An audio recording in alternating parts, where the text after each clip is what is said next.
በስመ አብ ወወልድ ወመንፈስ ቅዱስ አሐዱ አምላክ። ድርሳነ ቄርሎስ ምዕራፍ 22 ለዘላለም ጸንታ የምትኖር የወንጌል ጌጥ ናችሁ። የሁላችን መድኃኒት የኢየሱስ ክርስቶስ ማደሪያዎች የሚሆኑ ምዕመናን መመኪያም ናችሁ። ቅዱሳት ንጹሐት የክርስቶስ ሙሽሮች የምትሆኑ አርቃድያ፣ መሪና በእውነት እናንተ በሰው ሁሉ ለመጠራት መመኪያ ናችሁ። ሁለት እህትማማቾች የተከበራችሁና የተወደዳችሁ እግዚአብሔርንም የምትወዱት ልዩ የሚሆን ሃይማኖታዊ ደም ግባት በእናንተ ላይ የሚያበራ በዓይነ ልቡና ወደ እግዚአብሔር እየተመለከታችሁ ነበር። እንደሚገባ በመትጋትና በትምህርት በምን በማትናወጥ በቀናች ሃይማኖት እየኖራችሁና ምግባርን እያቀናችሁ ነው። የሕግ መምህር ጳውሎስ የተወደዳችሁ ወንድሞቼ ሆይ ከሃይማኖት ሳትናወጡ ጠንካሮች ሁኑ ሲል የጻፈበት አንቀጽ አለና እግዚአብሔር በሚሆን ሥራ አብዝታችሁ ስሩ እንጂ የቀናች የነጻች ሃይማኖት በጎ ምግባር ካለች ዘንድ በበጎ ሥራ ፍጻሜ የምትገኝ ክብር በዚያ አለችና የተለየች ተድላም ደንግጦ እንደሚሸነፍ ያምናል። ይህ የተናገርነው ሁሉ ምስጋና ከክብራችሁ ያንሳል፣ ስርየትም ይገባዋል። እንደሚገባ ምስጋናን አላቀረበምና ሳያስተካክል ጥቂት ማመስገን የሚቻለው ሰው ግን አለመቻሉን አስቦ ዝም ቢል ብዙ ይበድላል። ከዚህ የሚከለከል ሰው ይወገድ። የሚከለከል ሰው ሁሉ በበጎ ማመስገን ሲችል ነውና ዝም ብሎ ለምን ያዝናል? እንደሚገባ ማመስገን ከተሳነው መሸነፉን ያመነ ካልሆነ እንዳልቻለ መጠን በእርሱ ላይ ለነቀፋ የድክመት ምክንያት አይሆንም። እንዲህ በምታበሩ በእናንተ ላይ ባለ በጸና ምግባራችሁ የከንቱ ውዳሴ ፍላጻን የማይደርስ አደረጋችሁት። የዝምድናችሁ ደም ጥልቀትም ከጥንት ጀምሮ የመንግሥት ወገን ነው፣ ከእንግዲህ ወዲያም ተያይዞ ይኖራል። እንዲሁ እናምናለን። እነሆ በእውነት በጥበብ መንፈሳዊ በክርስቶስ ዘንድ ያለ መንግሥትን ገንዘብ አደረጋችሁ። ተግታችሁ ፈቃዱን ስትሰሩ ብትገኙ አስቀድሜ በዚህ እንደተናገርኩ በቀናች ሃይማኖት በበጎ ምግባር እየኖራችሁ ቤቶቻችሁን የመንግሥታችሁ እልፈኞችን በድንግልና ክብር ታበራላችሁ። ዳግመኛ በዚህ ያሉ የከበሩ ቤቶችን ለክርስቶስ ታቀብላላችሁ። ከዚህም ሁሉ ጋር ከእርሱ ዘንድ ለተቀደሱ ሰውነቶቻችሁ ይህ ክብር ተሰጠ። አሁንም ከቅዱሳት መጻሕፍት አምጥቼ እናገራለሁና ሁልጊዜ በእግዚአብሔር ደስ ይበላችሁ። ዳግመኛ የክርስቶስ ባለሟልነታችሁን ለሰው ሁሉ እናገራለሁና ደስ ይበላችሁ። መለኮታዊ ባሕሪን ስለተዋህደው የባሕርይ አምላክ ክርስቶስ እንደተሳለ ስዕል በአራቱ ማዕዘን ባሉ ሀገሮች ሁሉ ትምህርት ተሰጥቶ ታውቋልና ለሰው ሁሉ ማድነቅ ይገባዋል። የተለያችሁ የክርስቶስ ሙሽሮች እንደምን ሆናችሁ? የቀናች ሃይማኖትን በጎ ምግባርን ትወዳላችሁና መንፈሳዊ ሀብት ተሰጣችሁ። እጽፍ ዘንድ ያተጋኝ ተድላዬ ይህ ነው። ሳይገባኝ በመምህራን ሕሊና ተመስዬ ከሃዲያንን ስለሚቀበሉና ስለ ሁላችንም መድኃኒት ክርስቶስ የባሕርይ አምላክ ስለማያምኑ ሰዎች በምናቀናበት ገንዘብ እንመልስ ዘንድ በጎውንም ትምህርት እናስተምር ዘንድ በሕሊናቸው ቅኖችን የሆኑና በእውነት የሚያስተምሩ ግን በሁሉ ቦታ ሕሊናቸው በጎ ለሆነ ሰዎች ጠንካሮችን ሆነው ይታያሉ። ከእንግዲህ ወዲያ ከቅዱሳት መጻሕፍት ምስክርን ይማራሉ። አማኑኤል ፈጽሞ በእውነት የባሕርይ አምላክ ነውና የወለደችውም ድንግል ወላዲተ አምላክ ናትና። ክደትን የሚያስተምሩ ግን ጥልቅ የሚሆን የአምልኮትን ምስጢር በጎላ በተረዳ ነገር አላወቁም። ምዕራፍ 23 የሁሉና የሁላችን ስለሚሆን ስለ ክርስቶስ የተነገረውን የወንጌላውያኑን የሐዋርያትን ትምህርት ከእንግዲህ ወዲያ በየጥቂቱ እናስተምር ዘንድ የሚገባ ይመስለኛል። የሁሉንም የቅዱሳት መጻሕፍት ትምህርት የእውነተኛውን ትምህርት ኃይለ ቃል የሚያስረዳውን እንግዲህ ሁሉም ቢያዘ የሚታየውንና የማይታየውን ፍጥረት ሁሉ በፈጠረ በአንዱ በእግዚአብሔር አብ እናምናለን። ከዓለም ሁሉና ከዘመናት አስቀድሞ ከባሕርዩ በተወለደ ልጁ በአንድ ጌታ በኢየሱስ ክርስቶስ ስም እናምናለን። ከጥንት ጀምሮ ከእርሱ ጋር አለና ከወለደው ከአብ ጋር በባሕርዩ አንድ ነውና ትክክልም ነውና ከእርሱ ጋር እንደ እርሱ ይመሰገናልና በሁሉ ላይ እንደ እርሱ ይኖራል። የውም መልኩ ፊቱ የእግዚአብሔር ነው። ዳግመኛ ገዥነት ባለው ባሕርዩ ከአብ ከወልድ ሳይለይ በመንፈስ ቅዱስ እናምናለን። እርሱ በአብ በወልድ ሕልው ነው፣ ከወልድም ለፍጡራን ይሰጣልና ከአብ ከወልድ ጋር እንዲህ አንድ ባሕርይ መሆኑን ከእንግዲህ ወዲያ ያውቁታልና ሁሉ የሚሰግድላት የተለየች ሦስትነት ምስጋና አለው። ተቀዳሚ ተከታይ የሌለው ወልድ ከአብ የገዥነት ባሕርይ የማይለይ እንደሆነ ከእንግዲህ ወዲያ እንናገራለን። ያውም ሁሉን የፈጠረ አካላዊ ቃል ሁሉ በእርሱ የተፈጠረ ሁሉ እርሱን ስለ ማገልገል የተፈጠረ ከእውነተኛ ብርሃን የተገኘ ብርሃን ሁሉን የሚያድን ባሕርይ ነው። እንግዲህ ሕይወት ከሚሆን ከአብ የተገለጠ ሕይወት እርሱ በኋለኛው ዘመን በምድር ላይ የተሰነካከለውን ፍጥረት በአባቱ ፈቃድ ያድን ዘንድ በኃጢአት ምክንያት ወደ ሞት ወደ ጥፋት የገባውን ከአብርሃም ባሕርይ ነፍስን ሥጋን ገንዘብ አደረገ። በመጽሐፍ እንደተናገረ ከነፍስ ከሥጋ ጋር ተዋህደ። የውም ሰው የሆነ እርሱ ነው። ሥጋንም ተዋህዶ ገንዘብ አደረጋት። አምላክን ከወለደች ከቅድስት ድንግል ማርያም በሥጋ ተወልዶ እንደኛ ሰው ሆነ። በፈቃዱ የአዳምን ባሕርይ ገንዘብ አደረገ። ሥጋን ተዋህዶ ፍጹም እንደኛ ሰው በሆነ ጊዜ አምላክነቱን ሳይተው በጌትነቱ ባሕርይና በሥልጣኑ ጸንቶ ኖረ። የባሕርይ አምላክ እንደመሆኑ መቼም መቼ አይለወጥምና እንደነበረው በጌትነቱ ኖረ። ዛሬም አለ፣ ከእንግዲህም ወዲያ ይኖራል። እንደ ሰው ልጅም ሆነ። ራሱንም ዝቅ አድርጎ የሰው ወደሚሆን ትሑት ባሕርይ ወርዷልና በእውነተኛ ባሕርዩ እንደተቀመጠ ከድንግል ማርያም ተወለደ። ከሥጋ በተዋሃደ ጊዜ ከቀዳማዊ ጌትነቱ ይልቅ ክብር ተጨምሮለት አይደለም። አስቀድሜ እንደተናገርኩ ከእግዚአብሔር አብ በተገኘ የባሕርዩ በሚሆን ክብር ጸንቶ ኖረ እንጂ ከእንግዲህ ወዲያም ይህ እውነት ነው። ከድንግል የተወለደው እንደኛ ያለ ሩቅ ብእሲ እንደሆነ እንግዲህ ተገልጦ አይነገርምና ያ አካላዊ ቃል ሥጋን ተዋሃደ እንጂ ከእርሷ የነሳው ሥጋውም ለራሱ ገንዘቡ ሆነው ሥጋ ገንዘቡ ስለሆነ በሥጋ ተወለደ ተባለ። ሥጋ ገንዘቡ ነውና ልደቱ ተነገረለን።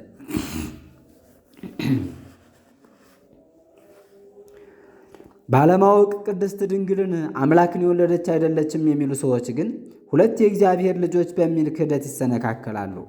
እንኪያ ቅድስት ድንግል ሰው የሆነውን አምላክ በሥጋ ካልወለደች በፈቃድ አይደለ በግድ የሚያምኑ ከሆነ ከእኛ ሳይበልጥ እንደኛ ያለ ሩቅ ብእሲን እንደወለደች በፈቃድ ሳይሆን በግድ ቢያምኑ ጉልበት ሁሉ እንደምን ይሰግድለታል?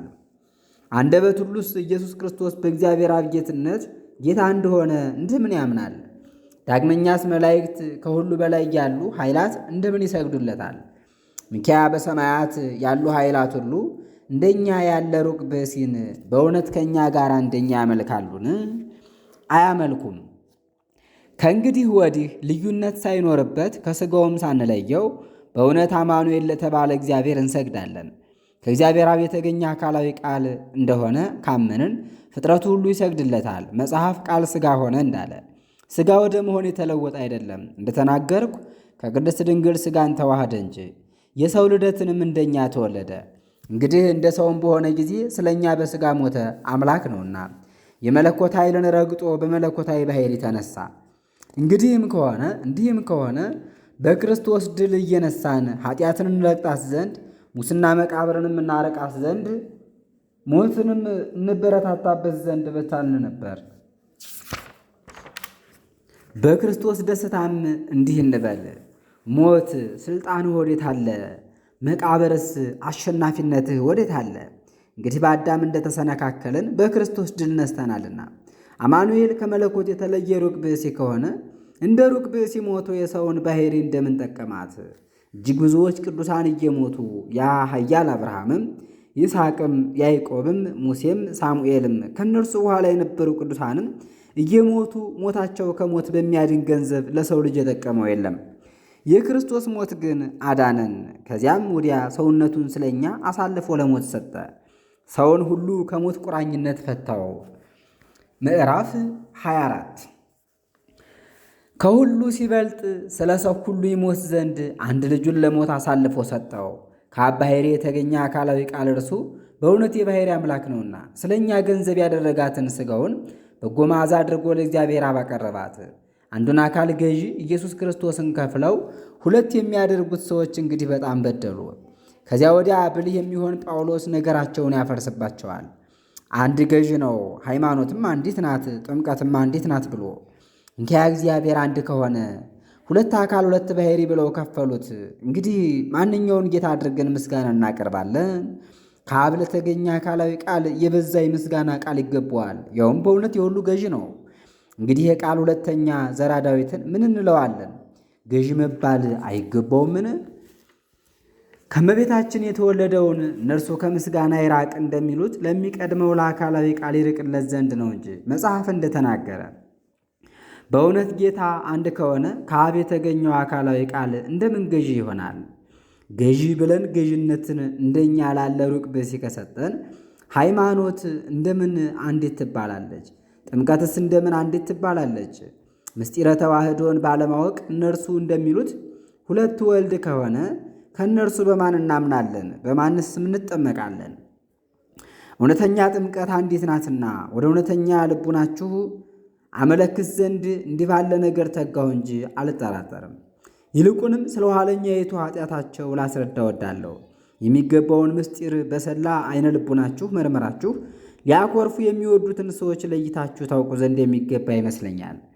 እውነተኛውን ሃይማኖት የሚያስተምሩ ደጋጎች መምህራንን የሚመስሉ ነገራቸውም ከእርሳስ የሚጸና ነው። በደሙ የዋጃችሁ የእግዚአብሔርን እውነተኛ ተዋህዶ በክርክራቸው ሁሉ ይክዳሉና የዋጃቸው የእግዚአብሔርን እውነተኛ ተዋህዶ በክርክራቸው ሁሉ ይክዳሉና ያውም ኢየሱስ ክርስቶስ ነው። እውነተኛውን ሃይማኖት ማስተማር የለመዱትን አላዋቆች ያደርጓቸዋልና በዚህ ነገር የሚያሳዝኗቸዋል። ነገር ግን በሹመታቸው ቀንተው ከቅድስት ድንግል ማርያም የተወለደውንም ቀንተው የባሕርይ አምላክ እንደሆነ የእግዚአብሔር አብም የባሕርይ ልጅ እንደሆነ ያምናሉ። ነገራቸውን የሚቀበል ተላላ ቢኖር ነገራቸው የቀና እውነተኛ ትምህርትንም የሚያስተምሩ ይመስለዋል። ተግቶ ፍለጋቸውን የሚመረምር ሰው ቢኖር ግን በእውነት የዚህን ነገር ወረርሽኝ ደዌነት ያስተውለዋል። ብዙዎች አጋዕዝት ብዙዎች አማልክት በሆኑበት በሰማይ በምድር እንግዲህ ቀላል አይደለ መሆኑን ያገኘዋል። የከበረ ጳውሎስ እንደጻፈልን ለእኛስ ሁሉ የተፈጠረበት እኛም የተፈጠርንበት አንድ አምላክ አለን እንጂ ሁሉ የተፈጠረበት እኛም የተፈጠርንበት አንድ ገዢ ኢየሱስ ክርስቶስ አለን እንጂ። ነገር ግን ኢየሱስ ክርስቶስን ከእግዚአብሔር አብ የተገኘ አካላዊ ቃል ብንለው በሰው አምሳል እንደ ሰው መገለጡን እንናገራለን። በጸጋ በመታደል ክብሩ አፋዊ በሚሆን በሐሰት በኅድረት አይደለም፣ በእውነት በባሕርይ እንደሆነ እናምናለን እንጂ። ሥጋንም ሳይዋሃድ በእውነት አምላክ ነው፣ ከሥጋ ጋራም በእውነት አምላክ ነው። ሥጋንም ከመዋሃዱ አስቀድሞ በእውነት የባሕርይ ልጁ ነውና ነፍስን ሥጋን በተዋሃደ ጊዜ መቼም ወልድ ነው። ስለዚህ ነገር ሥጋን በለበሰ ጊዜም ጌትነቱ ዳግመኛ ተገለጠ። እንኪያ ከቅድስት ድንግል ማርያም የተወለደውን የባሕርይ አምላክ ካሉት ይኸውም ከሥጋ ጋር በእውነት የተዋሃደ ከእግዚአብሔር አብ የተገኘ አካላዊ ቃል ነው። ቅድስት ድንግል ማርያምንም አካላዊ ቃል እግዚአብሔርን የወለደች ናት ከማለት ለምን ይከለከላሉ? የክህደት ምክራቸውን ያጸኑ ዘንድ አምላክ እንደሆነ ገዥም እንደሆነ ከአብ ጋራም በዙፋን እንዲኖር በቃል ይናገራሉ እንጂ በእውነት እንዲህ ብለው የሚያምኑ አይደሉም። በልደት እንደኛ ሰው ሆኖ ከቅድስት ድንግል ማርያም የተወለደውን ክብር እንደተሰጠው ጸጋን በመታደል ነው ይላሉ እንጂ። አካላዊ ቃል እግዚአብሔርን የወለደች ናት በምትል የቀናች ሃይማኖት ለሚተባበሩ ከእኛ አስቀድሞ ለነበሩ ቅዱሳን አባቶች የተለመደች ትምህርትን ሆነች። ከእነርሱ በኋላም ከሰማይ በታች ባሉ ሰዎች ሁሉ ዘንድ በእውነት ትገለጥ ነበረች። በማሰብ ውስጥ ያሉ እንዳያሰቡ ወድጄ ከነዚያ ሊቃውንት መጻሕፍት ሳልታክት እናገራለሁ። በአብያተ ክርስቲያናት የተባሉትን በዚህ ውስጥ የሚጠቅመውን ጥቅስ አመጣጥቼ እናገራለሁ። ነገሬንም በዚህ እዘጋለሁ። በእውነት የከበረ በሚሆን በተወደደ ሃይማኖት ስሙ የተጠራ በእስክንድርያ አስቀድሞ ኤጲስቆጶስነት የተሾመ አትናቴዎስ ስለ ክርስቶስ ሥጋዌ የተናገረበት አንቀጽ እንዲህ አለ። በመለኮቱ የእግዚአብሔር ልጅ በሥጋ የሰው ልጅ እንዲባል እናምናለን አለ። አንዱ ወልድ በሁለት ባሕርይነት ያለ አይደለም። ለአንዲቱ የሚሰግዱላት ለአንዲቱ የማይሰግዱላት የምንል አይደለም። ሰው የሆነ የአካላዊ ቃል እግዚአብሔር ባሕርይ አንድ ነው እንጂ ከተዋህደው ሥጋ ጋር አንድ ስግደትን ይሰግዱለታል። ሁለት ወልድ የሆነ አይደለም። አንዱ የሚሰግዱለት እውነተኛው የእግዚአብሔር ልጅ፣ አንዱ የማይሰግዱለት ከማርያም የተወለደው ሩቅ ብእሲ ነው አይባልም። እንደ ሩቅ ብእሲ በጸጋ የእግዚአብሔር ልጅ ሆነ የምንል አይደለም። አስቀድሜ እንደተናገርኩ አንድ የእግዚአብሔር ልጅ የባሕርይ አምላክ ነው እንጂ በኋላ ዘመን በሥጋ ከማርያም የተወለደው ልዩ አይደለም። እግዚአብሔር እናት ማርያምን መልአኩ እንዳነጋገራት ወንድ ሳላውቅ እንደምን ይሆንልኛል ባለችው ጊዜ መንፈስ ቅዱስ መጥቶ በአንቺ ላይ ያድርብሻል፣ የልዑል ኃይልም ይጋርድሻል፣ ከአንቺ የሚወለደው ቅዱስ ነውና የእግዚአብሔር ልጅም ይባላልና አላት። እንኪያስ ከቅድስት ድንግል ማርያም የተወለደው የእግዚአብሔር አብ ልጅ ነው፣ በጸጋ አይደለ የባሕርይ አምላክ ነው። እንኪያ ከመንፈስ ቅዱስ አዋሃጅነት የተነሳ ከማርያም በተገኘ ሥጋ ብቻ ሰው የሆነው የእግዚአብሔር አብ የባሕርይ ልጁ የሚሆን አምላክ ነው። እንግዲህ የእኛን መከራ ተቀበለ። በመጽሐፍ እንደተጻፈ ስለ ኃጢአታችን ስለ እኛ ክርስቶስ በሥጋው ታመመ። ዳግመኛም እግዚአብሔር ልጁን አልራራለትም፣ ስለ እኛ አሳልፎ ሰጠው እንጂ። በመለኮቱ ያለ ሕማም ያለ መከራ ያለ መለወጥ ኖረ። የማልለወጥ እግዚአብሔር እኔ ነኝ ብሎ በነቢዩ አንደበት እንደተናገረ ስለ ኃጢአታችን በሥጋው የእኛን ሞት ሞተ። ስለ እኛ በሞተ ጊዜ የሞትን አበጋዝ ይሽረው ዘንድ ሐዋርያ እንደተናገረ ሞት በመሸነፍ ውስጥ ተዋጠ። ሞት እንግዲህ ብርታት ወዴት አለ? ሲኦልስ አሸናፊነት ወዴት አለ? ዳግመኛ በመጽሐፍ እንደተጻፈ ክርስቶስ ስለ እኛ ኃጢአት ሞተ። መለኮት ስለተዋህደው ሞት እርሱን መያዝ አልቻለም፣ የማይሞት የአብ ኃይሉ ነውና። ጴጥሮስ እንደተናገረ ሞት እርሱን ሊይዘው አልቻለምና።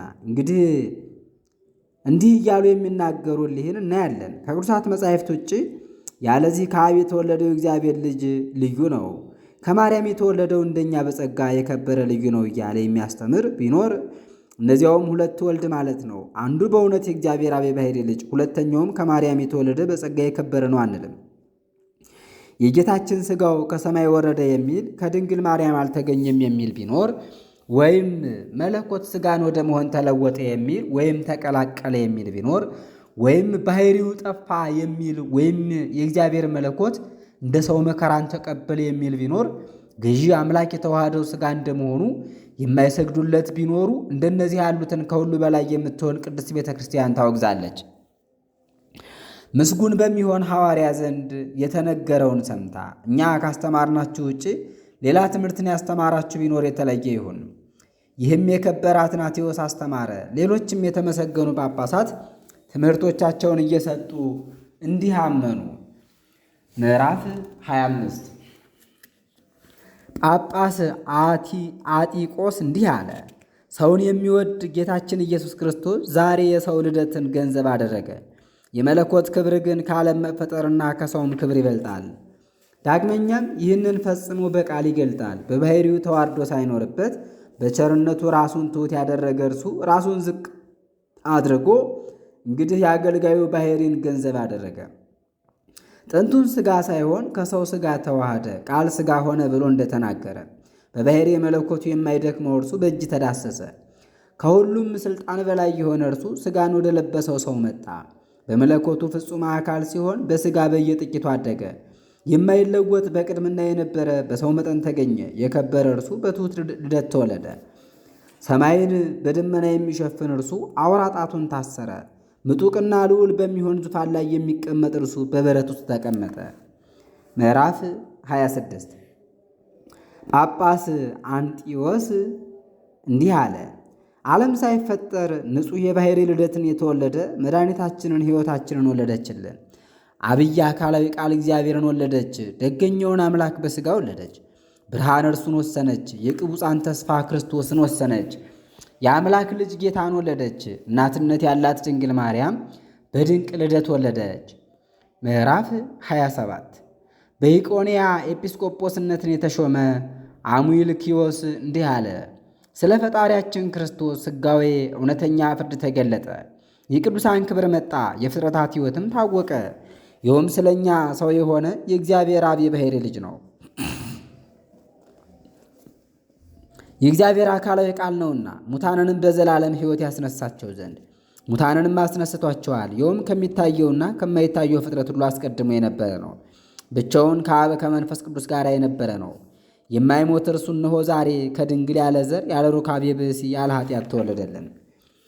ምዕራፍ 28 በአድራኒዎስ ኤጲስቆጶስነት የተሾመ እርሱ አሞኒዎስ ስለ እግዚአብሔር አካላዊ ቃል ተናግረዋል። በእውነት የባሕርይ አምላክ የሆነ እርሱ የእግዚአብሔር ተቀዳሚ ተከታይ የሌለው ልጁ የተገዥ ባሕርይን ገንዘብ ያደርግ ዘንድ አሁን ተሰጠ አለ። ከቅድስት ድንግል ተወልዶ በኵረ ምእመናን ይባል ዘንድ ወደደ። ራሱን የሁላችን ቤዛ አድርጎ ሰጠ። እንደዚህም ለቤዛነት ራሱን አሳልፎ ስለመስጠት ነገር በኵርን ይባላል። ቅድስት ድንግል ማርያም መሥዋዕትን ልታቀርብ ይገባል እያሉ የሚናገሩ አርዮሳውያን በሚረቱ ገንዘብ እንሆ አስረዳለሁ። ሴቶች ወንድ ልጅን ስለሚወልዱ መሥዋዕትን ያቅርቡ ብሎ ኦሪት እንደተናገረ ምዕራፍ 29 ጌታችን ከቅድስት ድንግል ስለተወለደው ልደት ኤጲስቆጶስ ዮሐንስ የተናገረው ነገር ይህ ነው። ስለ ፀሐይ ፈንታ ደመና የማይጋረደውን እውነተኛ ፀሐይ ቻለች። እንደምን እንደሆነም አትመርምር፣ እግዚአብሔር ከፈቀደ ዘንድ የሰው ሕሊና ድል ይነሳልና። እንግዲህ አለመመርመርን ወዶ ቻለ። ወርዶም የባሕርይ አምላክ እንደመሆኑ የሰውነትን ሥራ ሠራ። ዓለም ከመፈጠሩ አስቀድሞ የነበረ እስከ ዘላለሙም የሚኖር እርሱ ዛሬ ተወለደ። ያልተደረገ ተደረገ። የባሕርይ አምላክ ሲሆን አምላክነቱን ሳይተው ሰውን ሆነ። ካገዛዙ ምልአት ሳይወሰን ሰውን ሆነ። ክብር ሳይጨመርለት የባሕርይ አምላክ ሲሆን ሥጋን ተዋህደ። የማይታመም አካላዊ ቃል ሲሆን በባሕርዩ ሳይለወጥ ሥጋን ተዋህደ እንጂ። እንዲህ በላቀ በመጠቀ ዙፋኑ የሚቀመጥ እርሱ በበረተኛ የማይታይ ጥንቱን ሥጋ ያልነበረው በሰው እጅ ተጠቀለለ። የኃጢአት ማሰሪያን የሚፈታ እርሱ አውራ ጣቱን ታሰረ። ምዕራፍ 30 ኤጲስቆጶስ ሳዊሮያኖስ እንዲህ አለ። እንግዲህ ከልዑል አብ ባሕርይ የተወለደ ልዑል አካላዊ ቃል ፈጽሞ የማይመረመር ፍጻሜም የሌለው ነው። ይኸውም ቀጠሮ በደረሰ ጊዜ ከድንግል ማርያም ማኅፀን የተወለደው ነው።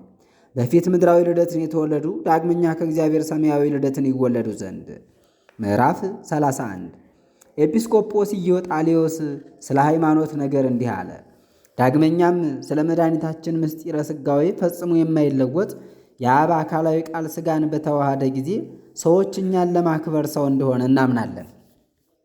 እንግዲህ በእውነት የእግዚአብሔር አብ የባሕርይ ልጅ ነው። ከእግዚአብሔር አብ የሆነች ልደቱ የማትመረመር ናት።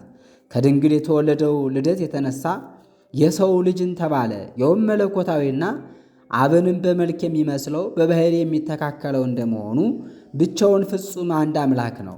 ልደቱ ከድንግል የተገኘ እንደመሆኑ ፍጹም ሰው ነው፣ በሥጋም ሰው የሚመስል ነው። እንግዲህ ጌታችን የተዋሃደው ሥጋ ከሰማይ እየወረደ ነው፣ ሥጋም በቅድምና የመለኮት አምሳል ነው የሚል ሰው ቢኖር የተለየ ይሁን። ጌታችን የተዋሃደው ሥጋ ከቅድስት ድንግል እንደተገኘ ሰውንም እንደሚመስል የሚያምን ቢኖር የተለየ ይሁን። ከመንፈስ ቅዱስ ግብር የተነሳ በሥጋ ከቅድስት ድንግል ማርያም የተወለደውን ጌታችንን መድኃኒታችንን ነፍስ፣ ልቡና፣ ሕሊና የነፍስ ዕውቀት የለውም የሚለው ሰው ቢኖር የተለየ ይሁን።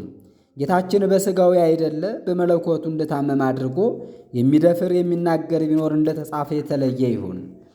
ጌታችንን መድኃኒታችንን በአካል በባሕርይ የሚከፍለው የሚለየው ሰው ቢኖር ከእግዚአብሔር አብ የተወለደው አካላዊ ቃል እንደሆነ ወደ ሰማይ ያረገው ሌላ ሰው ነው የሚል ቢኖር፣ አንድ አካል አንድ ባሕርይ እንደሆነም የማያምን ሰው ቢኖር የተለየ ይሁን። ምዕራፍ 32 ኤጲስቆጶስ ቴዎፍሎስ ማዕረግ በመስጠት ስለ ክርስቶስ የተናገረውን የአርጌንስን ትምህርት ስለሚቀበሉ ሰዎች እንዲህ ይናገራል። በቃል በተናገረው ብቻ አይደለም፣ ባደረገው ታምራትም የባሕርይ አምላክ እንደሆነ እናምናለን እንጂ። በታምራቱ ብዛት የሚገልጠው ካህሊነቱንም ስለ ራሱ ያስረዳል። እንግዲህ ሥጋንም ከመዋሃዱ አስቀድሞ ፍጹም አምላክ ነው። ሰው ከሆነ በኋላም ከኃጢአት በቀር ሰውን መምሰል ያጎደል አይደለም። ሕፃንም ሆኖ አማኑኤል እንደተባለ የጥበብ ሰዎች በመጡ ጊዜ የተገለጠው የባሕርይ አምላክ እንደመሆኑ መጠን አመስግነው ሰገዱለት። በሥጋውም በሰቀሉት ጊዜ የፀሐይ ብርሃን ጨለመ። የጌትነቱን ፍጹም ድንቅ ነገር አስገነዘበ። ሁለት ወልድ ሁለት መድህን ወደ ማለት ራሱን ለይቶ የከፈለ አይደለም። ክርስቶስ ደቀ መዛሙርቱን መምህራችሁ አንድ ክርስቶስ ስለሆነ በምድር ላይ መምህር አይኖራችሁ አላቸው እንጂ። ሐዋርያትን እንዲህ ባዘዛቸው ጊዜ መለኮቱን ከተገለጠበት ሥጋ የለየ አይደለም። አምላክ እንደሆነ ራሱን በገለጠ ጊዜ ከነፍስ ከሥጋ አልተለየም። እንግዲህ ፍጹም አምላክ ፍጹም ሰው እንደሆነ ፈጣሪም እንደሆነ እንዲህ ተገለጠ፣ አምላክነቱም ታወቀ። እንግዲህ በአንድነት የመለኮቱን ልዕልና በዝቅተኛው የሰው ባሕርይ ውስጥ ሰወረ።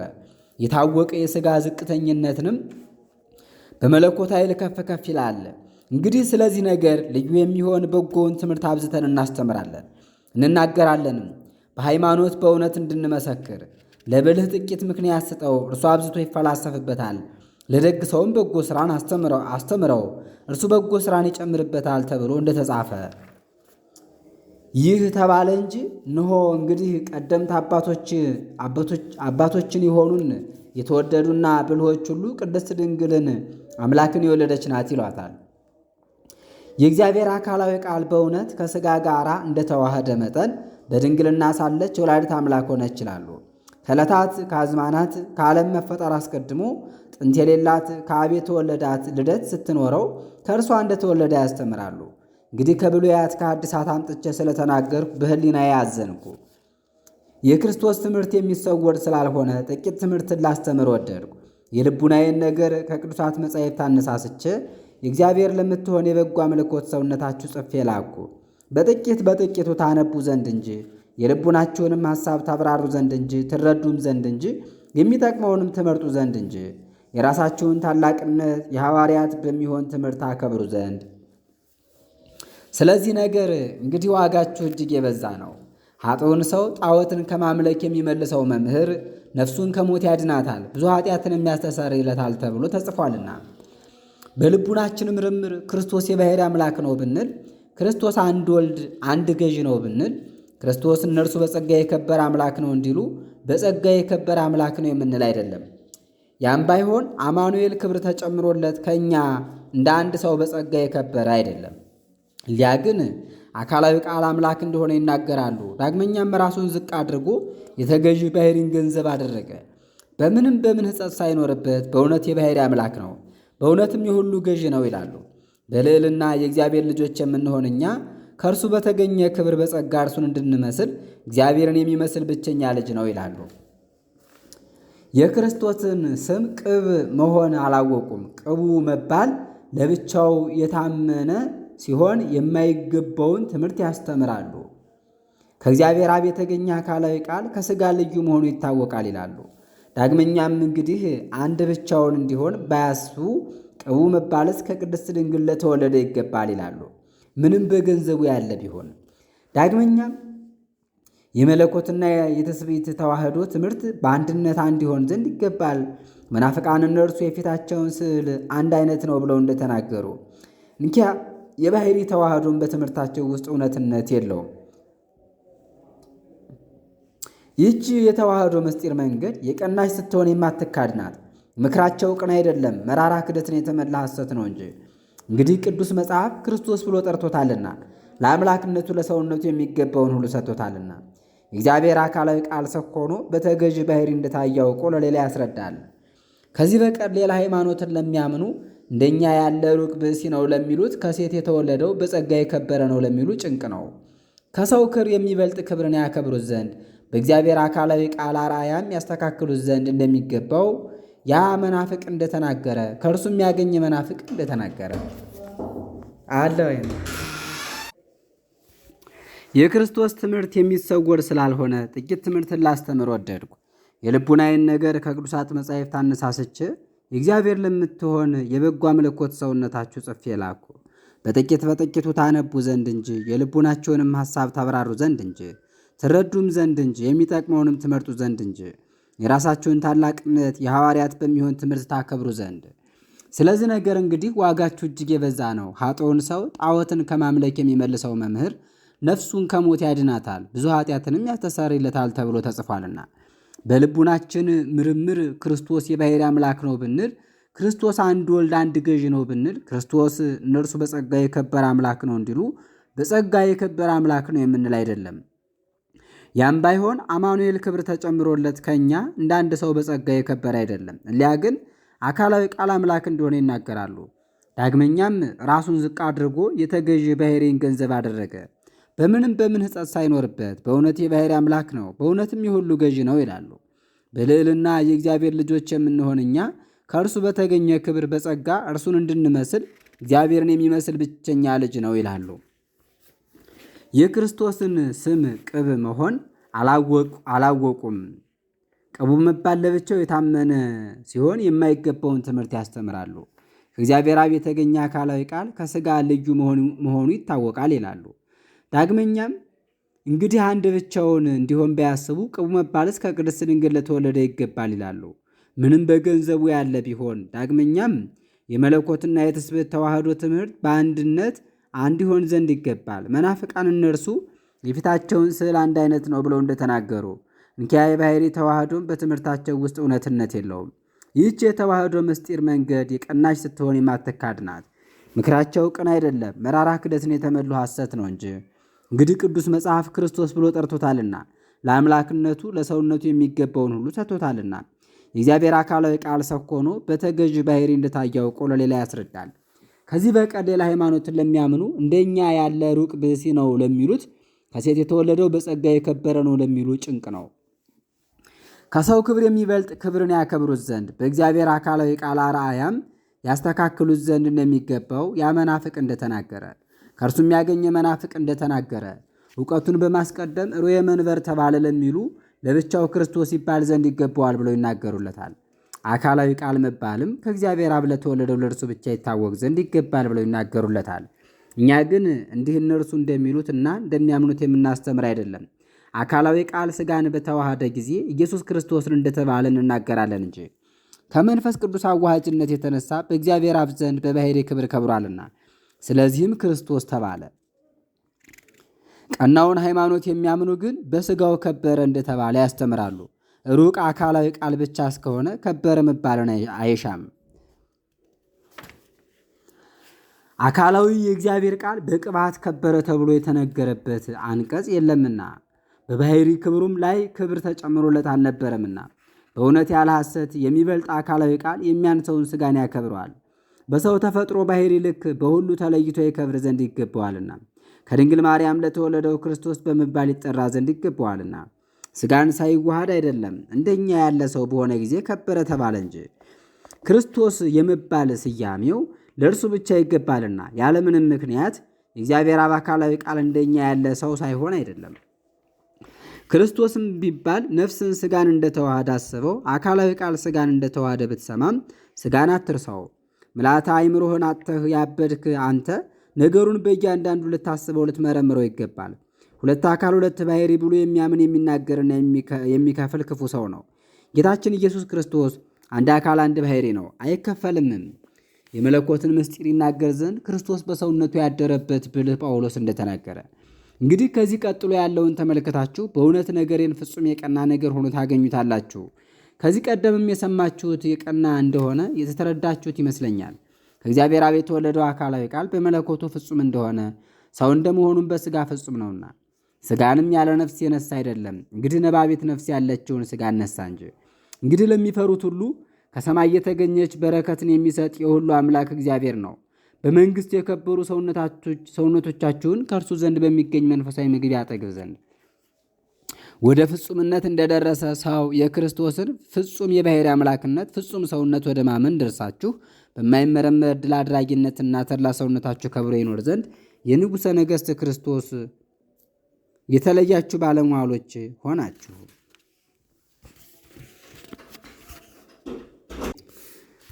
ክርስቶስ የባሕርይ አምላክ እንደሆነ ስለ ኋለኛው ነገር እንዲህ ነው። ከእኛ ከነሳው ሥጋ ጋር ወደ አብ ጌትነት አንድ ወገን ሆኖ አድርጓል። ስለ እርሱ ከሐዋርያት ትምህርት ከመጻሕፍት ከወንጌል እንዲህ ይላል።